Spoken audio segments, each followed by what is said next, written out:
There's one. Look at that. First cast, man. Oh, that's a nice bass, dude. Oh, that's a nice bass. This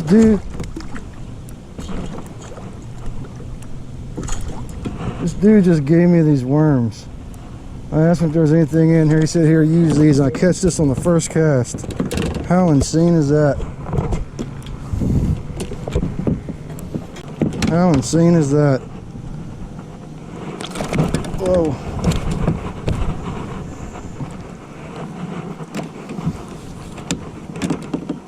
This dude choked it too. This is what the guy just gave me. He's standing right here in his yard. He said, use this. First cast. Look at that. That is awesome.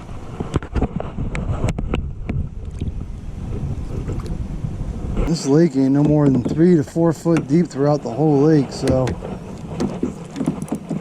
doing stuff like this, getting your bait back, shouldn't be a problem.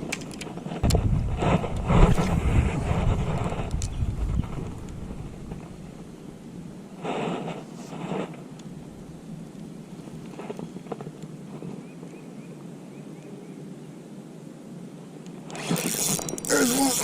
He's a better one. He seems like a better one. Oh yeah. Oh yeah. These fish are further out for sure. Oh yeah. Oh, come back.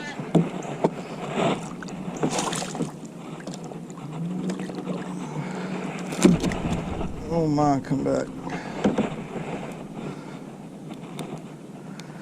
I tell you what, this is the second pond, and I am not disappointed with Salisbury / Delaware. We'll be fishing in Delaware in a couple days. Got 2 ponds there I want to hit, but this is a nice fish. Looks like something got him. But that is a very nice fish. I am staying further out from the bank, maybe like 15-20 feet, and the bass seem to be sitting further out, especially the larger ones seem to be further out. As I had said before, the guy said this whole lake's no more than 3 to 4 foot deep throughout the whole lake. So not exactly sure why they're sitting out further. I mean, you got a lot of shade and brush that's right here in front of me. You would think they'd be on that, you know, they'd be in the shade to kind of get out of the sun and be up on that brush for cover and what have you. Now there could be some stuff in the bottom, some logs or trees that are laying down there I just can't see, but let's keep going with this.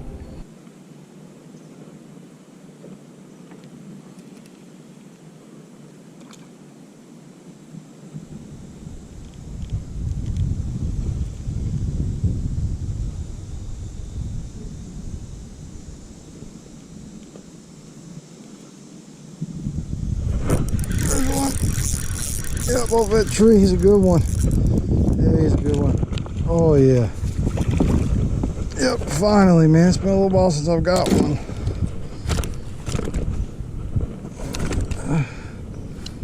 Not a bad bass. We caught bigger today, but that's not a bad bass at all. Long daddy. Got the long dollar.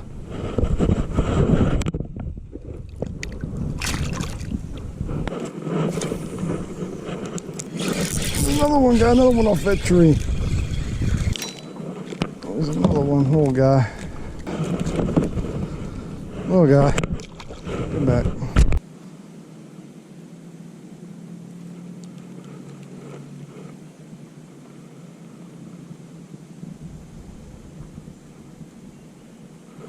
There's another one. Oh, that's a good one.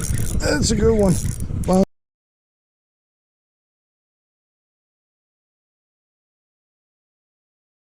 Oh yeah.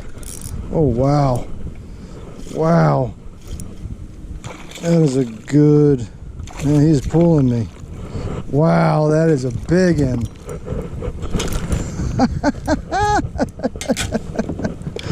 Oh man. Oh, I owe this trip to that guy, man. I've been using this bait ever since he gave it to me and haven't put it down. This thing is just a juice here, baby. Oh, that's a nice fish. That's a nice fish. Oh yeah. Beautiful.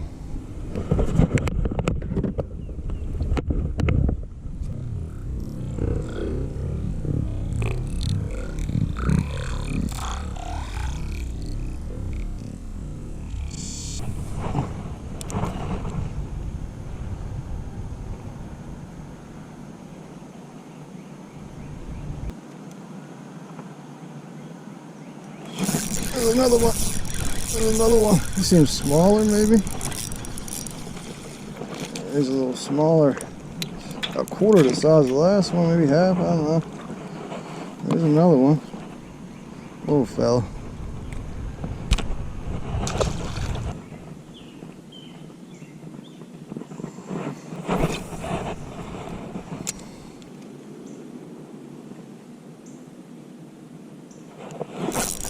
There's one.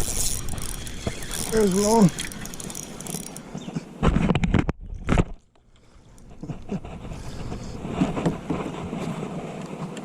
Not a bad little fish. It'd be nice to get more of those. It'd be nice to get more of the first one I caught. He's a pretty good fish. Little fella.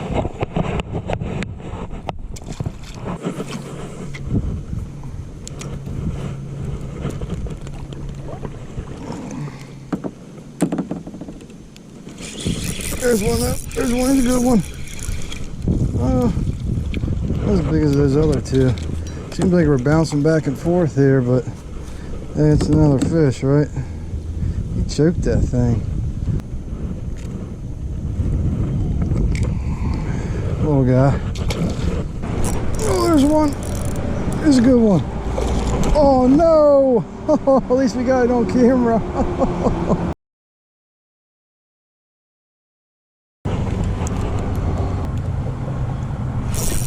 There's one. There's one. Underneath the bridge. Oh yeah. Oh yeah. Not a bad one. I'm on my way out as soon as I go underneath this bridge. Got one from underneath there. Missed a big one behind me. Not a bad little fella.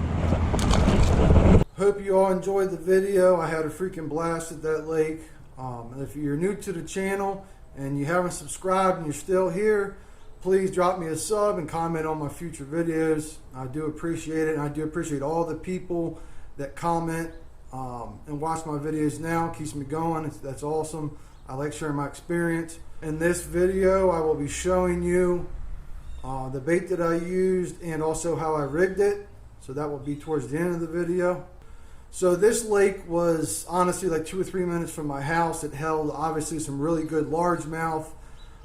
Just a little bit about, I guess, how I figured them out, you know, with it being a new lake.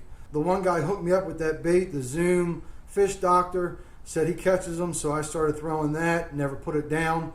They were just on it for whatever reason. The size and the color must imitate something in that lake. So what I do when I approach a new lake is I like to try to pull off the bank, try to get up tight to the bank, but also stay off at the same time, because you don't know where those fish are sitting. Are they sitting out deep? Are they sitting closer into the bank? You just don't know, because you don't, you know, really fish that. So that's how I started off, and I started catching some nice ones out deeper. So I kind of stuck with that throughout the day, and then as the day got later, it seemed like maybe they pushed up onto that structure, like the laydowns and stuff closer to the bank. I started catching real nice ones on that structure there. So that's kind of how the day went for me and how I approached that new lake. Now I'm not sure why they were out deep. I didn't really feel any structure. They were obviously out there for some type of reason. Let's go ahead and take you inside, and I'll show you how I rigged up those baits and the hooks that I used. All right, so right here is the Zoom Fish Doctor Watermelon Red that we were using. Here's the bait itself. You know, it's got that black watermelon with the red in it. So The hooks are sliders. I ordered the snagless and 1 pack of the wide gap. So pretty much what I was using, I don't have that Pacific hook anymore. I had lost it. So I was pretty much using this hook here, not the wide gap, the more straight shank with a little bit of an offset. But it was more of this like bullet weight head and 1/8 ounce. But I ordered these here. So let's go ahead and show you how I rigged that. So what I did is you have a flat side of the bait here, and then you got kind of like a contour, kind of like a half a moon type deal with like ribs. So there's a couple ways that you could rig this, but the way that I was rigging it is I would take the hook and I would come down just a little bit before the bend of the hook and then come out, run it up over that offset like that so that you're straight. And then what I do is I take it and I mark it with my thumb, and then I put it in here, and I don't take it completely out. I leave it buried in the bait. So it was something like that. I leave it buried in the bait. But what happens is when those fish bite it, this hook protrudes up through like that, and they get hooked. So that's how I was rigging it. The other ones I had a longer offset on it right here. So the bait was sliding, the bait was sliding down once you'd catch like 2 fish and you'd have to pull it back up. So I ordered the shorter shank on this so that the bait wouldn't really have any room to slide, so you wouldn't have to keep fixing it. So that's the benefit to that shorter shank. So kind of like this one, you can see it kind of has a longer shank on it. Here's the 2. You can see the shank's a little longer on the offset, the wide gap offset hook. So this here will definitely help from having that bait slide down a ton versus that longer offset there. I appreciate all you guys that comment and that watch my videos. It keeps me going. I really do appreciate it. We'll see you on the next one.